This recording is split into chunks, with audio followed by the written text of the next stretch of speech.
Olá, está no ar o Rede Social Esporte Clube, aqui pela sua BH News, o canal 9 da NET, ou também pelo bhnews.tv.br. Hoje, sexta-feira, meu sorriso já está até diferente, dia 27 de abril, e nós vamos juntos para mais um Rede Social Esporte Clube, lotado de informação para você, descontração. E olha que o esporte da BH News está só crescendo. Tenho, três notícias para você, telespectador da BH News, hoje, viu? Só notícia boa, e por isso eu vou guardar para o final, porque o que é bom a gente fica guardando para ter mistério. Sexta-feira, você lembra do que é dia? Dia de rede social, mais boleiros da arquibancada, e por isso o time está completo hoje, enfim, porque na semana passada o Matheus não veio, mas hoje ele está aqui, Matheus de Oliveira, João Vitor Cirilo, bom dia para você. Bom dia, Bárbara, bom dia aos amigos ligados na BH News, e chegamos na reta decisiva do Novo Basquete Brasil, já começamos esse final de semana, o Uberlândia que vai encarar aí o Flamengo, né? O Flamengo que é favorito, a gente vai falar logo mais, também tem o UFC, que provavelmente vai vir para Belo Horizonte, Bárbara. E você, João, o que você conta de novo? O que foi destaque esta semana no Boleiros da Arquibancada? Bom dia, Bárbara, Matheus, ao amigo da BH News. Semana de vários campeonatos do nosso Boleiros da Arquibancada. Acompanhamos vários torneios e vários esportes. Começou o troféu Maria Lenk de natação essa semana, o troféu entre equipes, e que vale também vaga para vaga olímpica para muitos atletas que não conseguiram se classificar ainda. Os playoffs da NBA também começam nesse final de semana, assim como as quartas de final do Novo Basquete Brasil, que nós vamos falar daqui a pouco. E vocês vieram uma semana antes da final da Superliga e agora uma semana depois do fim. Que final, hein? A gente pensava que ia ser um jogo até mais difícil, eu diria, entre Vôlei Futuro e Sada Cruzeiro. Deu Sada ainda bem, né? Porque, que time chato do Vôlei Futuro, né? Pessoal é encrenqueiro, né? Pessoal é encrenqueiro. Ricardinho reclama o jogo inteiro, Lorena também. Dois times espetaculares, uma final em altíssimo nível, né? O Vôlei Futuro perdeu o Lorena no meio do jogo, mas não é desculpa pela derrota. O Cruzeiro atuou muito bem e teve boas notícias essa semana. O William e o Wallace e também o Maurício convocados para a seleção brasileira, para a pré-convocação do Bernardinho para a Liga Mundial. Né? Eu ia mudar de assunto, mas eu até aproveito para perguntar, Matheus, se você acha também que foi uma injustiça o Serginho, líbero do Sada, não ser convocado, já que fez uma Superliga excepcional, um jogador excepcional. Exatamente. Aí, Bárbara, a gente tem que avaliar o seguinte, que o titular da seleção indiscutivelmente é o Serginho, e o Mário Júnior o Escadinho, o Serginho do SESI.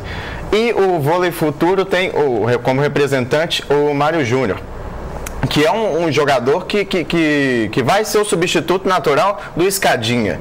Então, esse Serginho do Cruzeiro já é um jogador mais experiente, mais rodado, que não tem um grande futuro na seleção. Então é importante se investir no Mário Júnior, porque ele vai ser o futuro da seleção. E o Serginho do Cruzeiro é um grande jogador, acho que merecia ter oportunidade há muito mais tempo, desde a época do Minas, fazer excelentes Superligas. Mas agora, eu acho que não é o momento mais adequado para ele ir para a seleção, justamente porque o Mário Júnior é o futuro. O Serginho já está com uma idade mais avançada, não tem muito a contribuir para a seleção. E também aquela coisa que a gente fala, né? Eu e o Ramon repetimos isso muito durante a semana, que é muito talento para pouca vaga. Exatamente. São dois livros, né? São dois livros.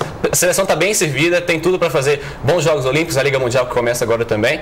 Então, o time brasileiro está bem servido. O Serginho merecia uma convocação anteriormente, mas agora parece que não é o momento dele mesmo, não. E está bem servido também, Bárbara, na posição de levantador. A gente tem um Bruninho, que inclusive saiu do Florianópolis, RJX. Foi contratado pelo RJX. Temos o Ricardinho, talvez vá continuar nessa pré-lista aí do Bernardinho. Temos o Marlon também e o William do Cruzeiro, que na minha opinião esse sim deveria ter uma chance na equipe do Bernardinho. Tomara que tenha. Porque a gente fica com medo, com tanto talento, com tantos levantadores, o Bruninho, que muito provavelmente não será cortado, com o William sendo cortado por ser a primeira vez convocado pela seleção, né? Tomara que não. Exatamente. E também porque o Bruninho é uma revelação, um jogador jovem que cai no mesmo caso do Mário Júnior, né? Um jogador aí da renovação. O William já está também numa idade avançada, mas eu acho que seria o momento do William nessa seleção, e até porque o Ricardinho já tem muita história. Melhor levantador da Superliga, nas estatísticas até, né? Também achei, e fez uma Superliga assim, fundamental, foi o melhor jogador do Cruzeiro, foi o melhor jogador da posição no Brasil, fez uma Superliga realmente espetacular o William. Bom, daqui a pouco a gente volta a falar de vôlei, mas vamos começar o programa, de fato, falando de basquete, porque como os meninos adiantaram, amanhã o Novo Basquete Brasil tem as quartas de final. E o nosso representante, Uberlândia, enfrenta o Flamengo às 6 horas da tarde no ginásio do TC em Uberlândia. Eu me lembro que antes das oitavas de final começar, eu fiz essa pergunta para os dois, até onde que o Uberlândia chegaria. Agora eu volto a essa pergunta. O Uberlândia passou do Tijuca, até surpreendeu bastante vencendo lá e tudo mais, e agora tem o Flamengo. Dá pra dizer que é um adversário mais forte ainda? Clássico, né? Uberlândia e Flamengo é clássico. E como diz aquele clichê do futebol, clássico é clássico e vice-versa. Não tem como a gente prever alguma coisa. Creio eu que teremos grandes jogos. Uberlândia e Flamengo fizeram 2 grandes jogos nessa primeira fase do Novo Basquete Brasil também. Tem tudo para repetir a dose agora nessa melhor de 5 das quartas de final. Eu só preciso fazer uma meia-culpa aqui que eu esqueci, que eu falei, né, anteriormente, que a equipe do Uberlândia poderia enfrentar São José. Na verdade, não. Eu interpretei mal o regulamento. Porque quando chegam à fase quartas de final, as equipes redefinem posições. Então, quem poderia enfrentar o São José, na verdade, era só o Tijuca. O Uberlândia não entrava nisso. O Uberlândia enfrentaria mesmo o Flamengo nessa história toda, se passasse para a próxima fase. Creio eu que teremos jogos equilibrados. O Uberlândia conta muito com os americanos, com o Robert Day, com o Rob Collum, que fizeram um campeonato espetacular e vem fazendo. O Valtinho também, um grande armador. Cipollini, um grande pivô. O Leonardo também, a formação titular do Uberlândia é um time muito bom e o negócio é marcar Marcelinho. Marcar Marcelinho Machado, cestinho do campeonato. David Jackson também, americano do Flamengo. São grandes times, tem tudo para fazer grandes duelos nessa próxima fase. O Marcelinho, que é o maior pontuador assim, de 3 pontos, né? O jogador que mais faz cesta de 3 pontos no Novo Basquete Brasil. E o Flamengo é a equipe que mais pontua. Vai ser um jogo difícil. Só acho que o Uberlândia tem chance de passar se os deuses do futebol europeu aparecerem aqui no Novo Basquete Brasil. Não, João. Porque o Flamengo é um time muito melhor, mais preparado, tem mais jogadores que podem decidir. E tem a vantagem, né? 2 jogos em casa, isso. O primeiro jogo em Uberlândia e depois uma sequência lá, né? São 2 jogos. O segundo e o terceiro jogo serão lá no Rio de Janeiro. E tem 3 jogos em casa o Flamengo. Fica muito mais fácil assim. Agora, e essa história de que os salários do Flamengo estão atrasados? Isso pode ser um ponto a favor do Minas ou os jogadores do Flamengo de basquete têm jogado motivados independente disso? Fizeram um grande campeonato. Eu acredito que essa questão do salário pode prejudicar na questão da motivação, né? Mas são grandes jogadores, são atletas espetaculares, né? O time comandado pelo Gonzalo Garcia. O Gonzalo Garcia, inclusive, que vai comandar a seleção argentina. Daqui a pouco a gente vai falar de seleção brasileira, né? Vai comandar a seleção argentina agora no pré-olímpico. No sul-americano de basquete, vem por aí. Times espetaculares, então eu creio que esse fator não pode desmotivar os jogadores, que são jogadores profissionais, né? Tem grandes atletas rodados, então acho que não atrapalha em muita coisa, não. Até porque é decisão, o cara vai tirar o pé, como se diz no futebol, né? Agora no momento... Tirar, não é falta. Né? Exatamente. Vai tirar a mão agora, que é no momento de decisão, acho difícil. O cara quer ganhar, quer o título. Até porque ele pode aparecer com isso para outros grandes times, né, gente? Vamos falar de seleção brasileira ainda dentro do basquete, porque foi divulgada a lista, como o João disse, está chegando o sul-americano de basquete. E aí, o Gustavo Deconte, que é o técnico, tá aí a matéria justamente do Boleiros da Arquibancada, falando dessa divulgação dessa lista. A competição acontece do dia 18 ao dia 22 de junho em Resistência, em Província del Chaco, na Argentina. Dentre os 21 convocados, nós temos 2 mineiros, o ala Luiz Gruber, do Uberlândia, e o ala pivô Cristiano Felício, do Minas. Poderiam ter aparecido outros mineiros ou o basquete dentro de Minas ainda está fraco ainda? Acho que pela lista feita pelo Gustavinho, pelo Gustavo Deconte, são bons nomes, os nomes que deveriam aparecer, convocações justas. O Gruber vem fazendo um bom campeonato, ficou um tempo lesionado agora, ficou alguns jogos fora, vem retornando ao Uberlândia, vem sentindo algumas dores no tornozelo, mas é um grande jogador, é um bom jogador. Oportunidade também para Cristiano Felício, o pivô da equipe do Minas, pivô, ala pivô, joga nas 2 posições. Tem apenas 19 anos, eu vinha falando sobre ele, já falei sobre ele aqui no programa. É um grande jogador, tem tudo para ser aproveitado pelo Rubim Manhano futuramente na seleção principal do Brasil. Esse torneio, o pessoal que quiser acessar o Boleiros da Arquibancada tem a lista completa, ele não conta com os principais nomes do basquete, Marcelinho Huertas, Marcelinho Machado, jogadores, os principais. Não conta com os jogadores porque esse sul-americano vai ser um mês antes das Olimpíadas e servirá também como torneio para o Manhano saber se ele pode usar algum jovem jogador, um atleta que está chegando agora à seleção, um atleta que não foi tão utilizado, alguns jogadores experientes também, caso do Murilo, de São José, o Nezinho, do Brasília. Então, é um campeonato que vai servir para o Manhano avaliar se ele pode usar algum desses jogadores mais pela frente. Vai ser uma boa experiência, uma boa rodagem para alguns garotos, jogadores também da própria NCAA, né, a divisão, o campeonato de universidades dos Estados Unidos, tem dois atletas, então vai ser um campeonato bom para avaliação, para saber quem pode ser aproveitado no grupo principal mesmo, na seleção principal, seleção A da seleção brasileira para os Jogos Olímpicos de Londres. E o Gustavo De Conte, a estreia dele na seleção adulta, né, Matheus? Vai dar conta? É um bom técnico? É um bom técnico, ele já é um técnico experiente, há muito tempo aí no Novo Basquete Brasil, acho que ele dá conta sim,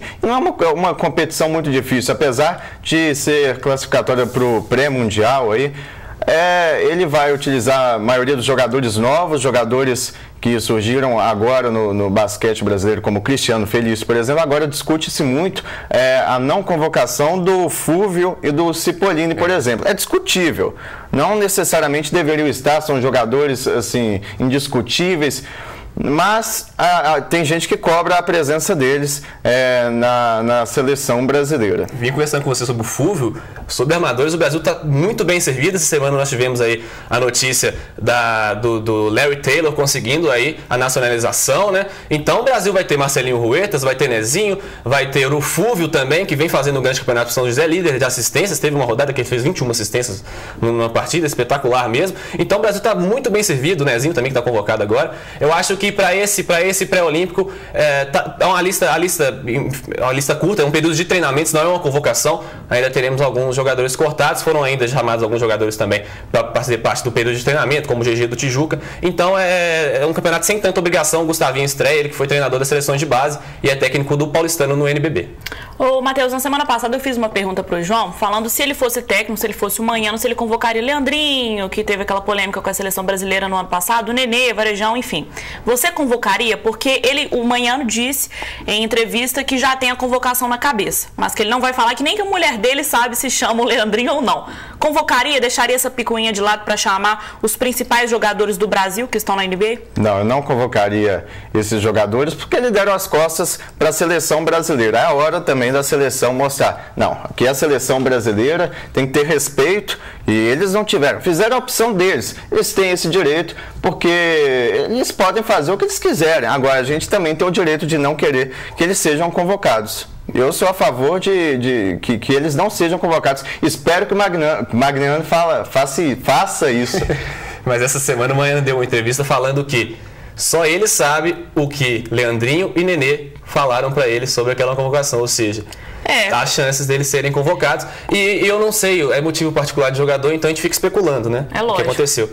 Mas a gente não sabe realmente se eles vão ser convocados. São grandes jogadores, é aguardar mesmo. Agora a gente ainda vai falar de NBA, só que no próximo bloco, porque nós vamos para um rapidíssimo intervalo e daqui a pouco tem mais Rede Social Esporte Clube. E olha, NBA tá tudo definido. Fique ligado.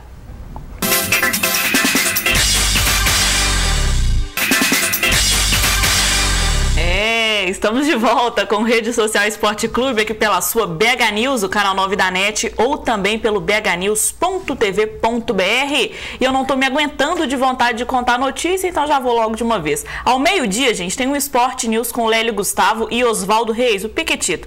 E hoje também um convidado especialíssimo, que também faz parte dessa nova parceria da BH News com o Esporte Interativo. Hoje, o convidado de honra do Sport News é o Jorge Cajuru, aquele mesmo polêmico. Então imagina, Lélio Gustavo, Cajuru e Piquetito.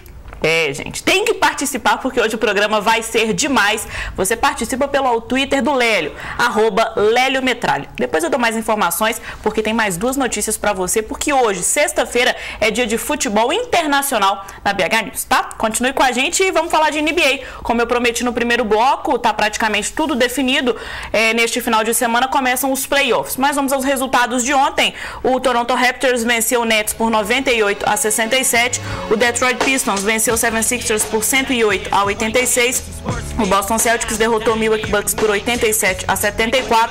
O Washington Wizards venceu o Miami Heat por 104-70. O Knicks venceu o Charlotte Bobcats por 104-84. O Atlanta Hawks venceu o Dallas Mavericks por 106-89. O Chicago Bulls derrotou o Cavaliers por 107-75. O Memphis Grizzlies derrotou o Magic por 88-76. O Houston Rockets venceu o Hornets por 84-77. O Denver Nuggets venceu o Minnesota Timberwolves por 131-102. E o Utah Jazz derrotou por 2 pontinhos o Blazers por 96-94. O Sacramento Kings venceu o Lakers por 113-96. E haja fôlego, o San Antonio Spurs venceu o Golden State Warriors por 107-71. Tá tudo definido, neste final de semana começa um novo NBA, né? Sim, melhor de 7 jogos nos playoffs da NBA começam nesse final de semana. Mais tarde nós vamos colocar aí no nosso blog, no boleirosdarquibancada.com, o calendário completo de jogos dessa fase. O brasileiro que quiser torcer terá 2 times com jogadores brasileiros, a sua opção, uma em cada conferência. Na leste temos Indiana Pacers de Leandrinho, terminou em 3º lugar. Leandrinho que se mudou há pouco tempo para Indianápolis, né? E teremos na Conferência Oeste o San Antonio Spurs de Thiago Splitter, que vem sendo titular nos últimos jogos, que é um ganho também importante para o jogador. Fez um grande jogo nesta quarta-feira, fez 27 pontos nessa quarta-feira jogando por San Antonio Spurs. Então o Thiago Splitter vem sendo titular. Teremos os confrontos definidos, temos Chicago e Filadélfia 76ers. Teremos também a equipe do Miami Heat enfrentando o New York Knicks, jogos que prometem. Nessa Conferência Leste vai ser o jogo mais empolgante, eu acredito. Teremos também o encontro de Boston Celtics, o maior campeão da NBA, contra Atlanta Hawks. Na Conferência Oeste nós teremos San Antonio Spurs líder enfrentando o Utah Jazz, teremos os Los Angeles Lakers enfrentando a equipe do Denver Nuggets, que era o antigo time do Nenê, que se mudou para Washington e já foi eliminado. Teremos também o confronto entre Memphis Grizzlies e Los Angeles Clippers. Terá um equilíbrio, acredito eu, porque o Memphis é uma grande surpresa dessa temporada regular, um time que ninguém dava muita coisa por ele e terminou em 4º lugar. E o outro confronto, um confronto esperadíssimo, Oklahoma City Thunder e Dallas Mavericks. O Oklahoma City que tem o cestinho do campeonato, Kevin Durant, que se tornou cestinho essa semana porque Kobe Bryant decidiu não jogar ontem na derrota do Los Angeles Lakers para o Sacramento, que foi o 2º pior time do Oeste da NBA.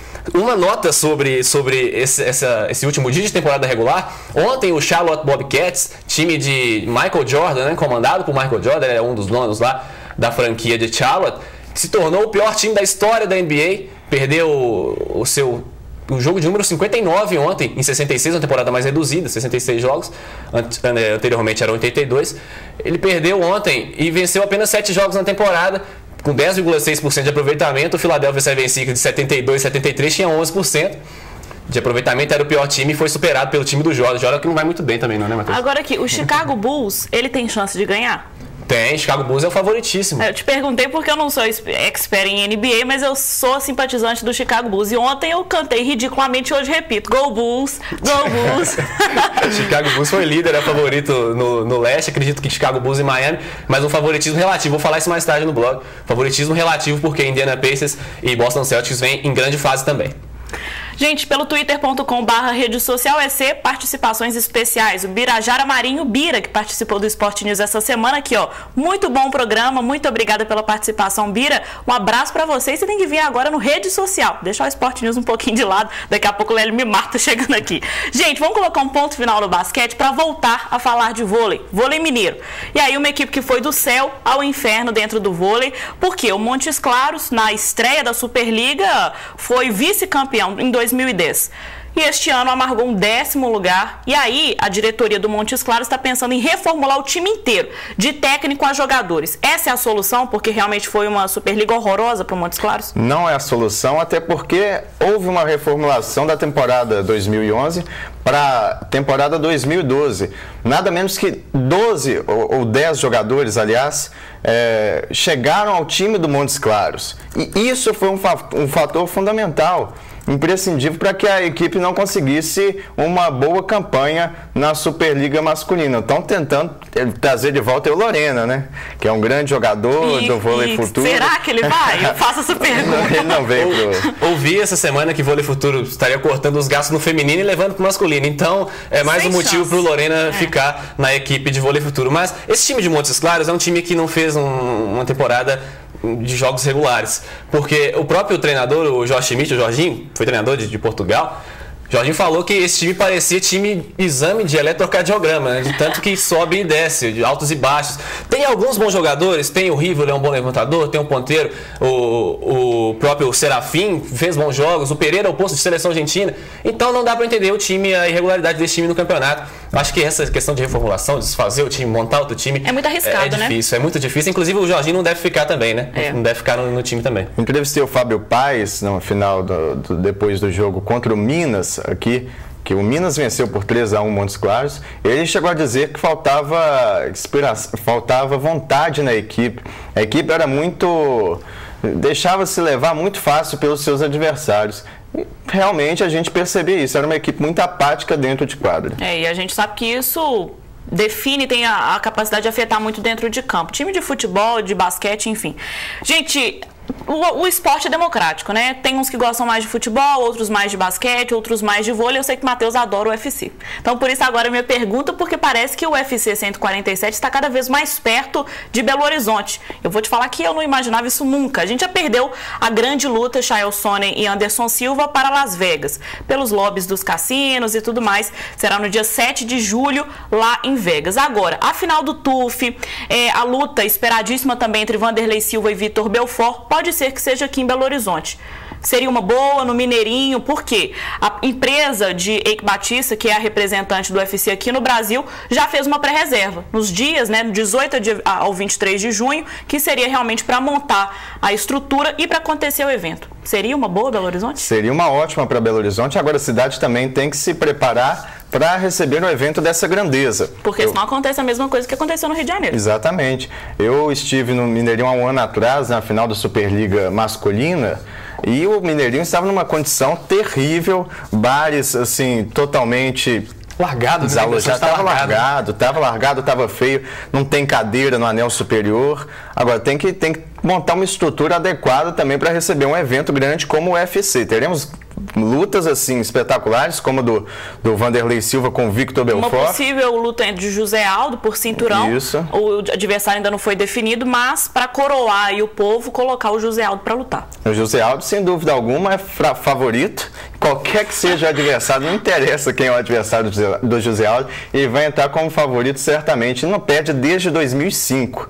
Está invicto o José Aldo. Agora, você comentou aí um ponto importante dessa reforma que o Mineirinho precisaria passar para poder comportar este evento. Até mesmo no áudio, né? Porque o áudio do Mineirinho é horroroso. É terrível. Em determinados lugares você não consegue entender o que uma pessoa no microfone está falando. Então, isso prejudicaria muito o evento. Prejudicaria muito. Até porque tem o Bruce Buffer, né? Que é um astro também. Exatamente. Ele não entra... espetáculo à parte. É um espetáculo à parte. Então teria que se preparar, se adequar o Mineirinho para receber o UFC. Se preparar bastante. O Mineirinho vai receber a reforma para atender os jornalistas na Copa de 2014. Mas essa reforma tem que vir o quanto antes, porque está muito ruim mesmo. Pois é, concordo com você. Vou rapidamente falar sobre natação, gente, porque está acontecendo o troféu Maria Lenk no Rio de Janeiro, vai até sábado, e o Minas conquistou mais 4 medalhas ontem. Foi uma de prata, aliás, 5, uma de prata e 4 de bronze. Foi a Carolina no 200 metros costa, o Leonardo Fim, também no 200 metros costa, o bronze foi com o Glauber Silva, que já tinha ganhado um ouro no 50 metros borboleta, no 100 metros peito feminina, Juliana Marim com bronze. E para fechar 800 metros livre, Carolina Billy no bronze. Só que a grande notícia foi o Felipe Lima conseguindo vaga nas Olimpíadas. Um mineiro conseguindo uma vaga. Ótimo, né? Ótimo. A gente vem acompanhando o Maria Lenk essa semana. O Minas vem em 4º lugar aí na classificação geral. O Maria Lenk é um campeonato brasileiro de clubes de natação e também uma oportunidade para os atletas que não conseguiram ainda o índice olímpico poderem conquistar. Terá outra oportunidade também no próximo mês. Quem não conseguir agora consegue depois. Palmas aí para o Felipe Lima, que conseguiu essa vaga nas Olimpíadas. O Minas está com 3 ouros, 9 pratas e 8 bronzes no troféu Maria Lenk. A surpresa negativa foi a Fabiola Molina. Depois estava muita esperança nessa nadadora. Todo mundo. Ela ficou em 6º lugar nos 50 metros borboleta. Pois é, muito aquém realmente, porque ela sempre está no topo, sempre no pódio. Para fechar, gente, final de semana decisivo no Campeonato Mineiro, Atlético e Tupi na Arena do Jacaré no sábado e Cruzeiro e América no domingo na Arena do Jacaré também. E aí? Dá pra falar se tem favorito entre Atlético e Tupi? Acho que é mais fácil falar desse jogo, né? Porque do outro... Semana passada eu falei que não tinha favoritismo em Cruzeiro e América, não teve mesmo, né? E o Tupi e Atlético fizeram um jogo... O jogo não foi muito bom, não, né? Um joguinho meio difícil. Para as duas equipes, não fizeram grandes jogos, tanto o Atlético como o Tupi. 1-1, aquele jogo, o Atlético tem a vantagem de jogar em casa aqui. empatando de novo, o Atlético se classifica porque tem a vantagem, terminou na liderança. Cruzeiro e América tem tudo para fazer um grande jogo novamente. A América que abriu 3-0, poderia ter feito 4 se não perdesse aquele pênalti, né? E acabou sofrendo 2 gols aí na parte final do jogo. Creio que não, novamente aposto que não há favoritismo em Cruzeiro e América, e Atlético Tupi eu aposto no Atlético, sem dúvida. Houve um alento muito grande para a torcida do Cruzeiro, que foi os 2 gols após os 40 minutos do segundo tempo, que levantou a equipe, né? Colocou a equipe de volta a brigar por uma decisão, por uma vaga na decisão. Agora, a equipe não pode ficar só na vontade, o time do Cruzeiro, porque o futebol apresentado foi muito ruim. Se ficar só na vontade vai ficar complicado. Concordo com você, e eu estarei nessa transmissão pela Rádio Inconfidência de Cruzeiro e América, e na segunda-feira também a cobertura completa aqui no Esporte da BH News. Gente, eu falei das 2 notícias porque hoje, às 3h15 da tarde, nós temos campeonato argentino entre Estudiantes e Vélez Sarsfield, ao vivo, na parceria da BH News com o Esporte Interativo. Logo mais à noite, às 10 horas, tem Bellator, que é também um grande espetáculo, um grande evento do MMA. Então você não pode perder, nem desligar a TV e nem sair do computador só para beber água, fazer xixi e voltar para poder continuar assistindo a BH News. Eu agradeço a participação de vocês. Até sexta que vem com mais informação. Até sexta, Bárbara. Muito obrigado pela oportunidade mais uma vez. Pessoal, continuar acessando boleirosdarquibancada.com. Fim de semana de estaduais, de Maria Lenk, de NBB, de NBA. De tudo. Vamos acompanhando aí, o pessoal acessando também. E pelo Twitter, twitter.com/barquibancada. Barquibancada. O pessoal quiser seguir também, obrigado. Um prazer estar aqui mais uma vez. Matheus, você não falta mais não, que você faz falta, tá? Pode deixar, Bárbara. Eu não vou faltar mais não. Eu aproveito para mandar 2 abraços aqui para 2 pessoas que estão no extremo do Brasil, mas acompanhando... Não, que jamais. Mas acompanhando o rede social, que é para Patrícia, que mora em Santa Vitória do Palmar, a divisa do Rio Grande do Sul ali com o Uruguai, e para Andresa, que está em Cáceres, na divisa Mato Grosso com Venezuela. Olha que chique, gente. Rede Social Esporte Clube para os confins da terra. Muito obrigada pela participação de vocês, pela audiência. Na segunda-feira nós voltamos com Rede Social Esporte Clube ao vivo às 10h25 da manhã. Ao meio-dia, Cajuru, Lélio Gustavo e Oswaldo Reis. Nem pense em desligar a TV e nem o computador. Um beijo, até segunda.